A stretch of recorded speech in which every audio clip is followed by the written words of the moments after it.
Class 9-এর math chapter 3 আমি তোমাদেরকে লেখচিত্রগুলো ভালো করে বুঝিয়ে দিচ্ছি। তোমরা সবাই বই আর পেন নিয়ে পেন্সিল নিয়ে বসো, আর যাদের কাছে গ্যাপ কাগজ আছে তারা সেটা নিয়ে প্র্যাকটিস করো। আমি তোমাদেরকে ভালো করে বুঝিয়ে দিচ্ছি, তোমরা সবাই ভালো করে মন দিয়ে বোঝো।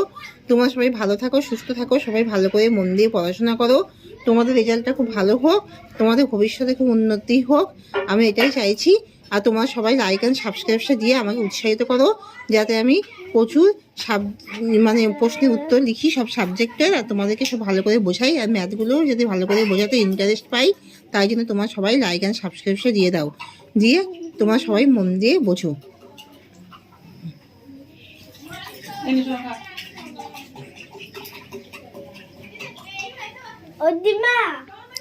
এবার তোমরা মন দিয়ে দেখো, নিম্নলিখিত বিন্দুগুলি ছক কাগজে স্থাপন করি।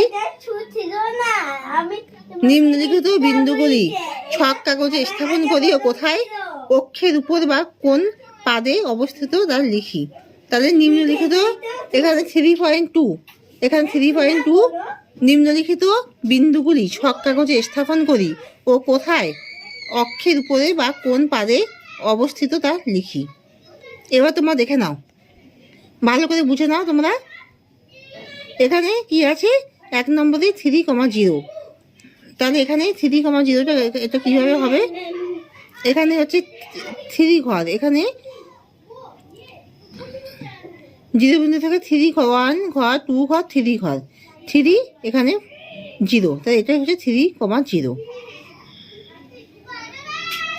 এবার 0,8, 0,8 মানে 0 অক্ষর থেকেই 8 ধরতে হবে।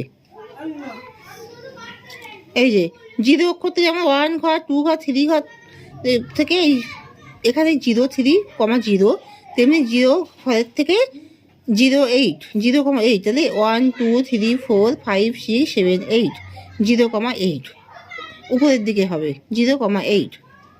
আর এখানে 3 নম্বরে -5,0, তাই -5 মানে এই পাশটা হবে, এই যে বা দিকটা হবে। তাহলে 1 2 3 4 5 ঘরে -5,0। এবার 4 নম্বরে 0,6, 0,6টা হবে 0 অক্ষর থেকে এখানে নিচের দিকে হবে -6 হলে। 0 থেকে 1 ঘর, 2 ঘর, 3 ঘর, 4 ঘর, 5 ঘর, 6 ঘর, তাহলে 0,6। এবারে 5 নম্বরটা দেখো, 6,4,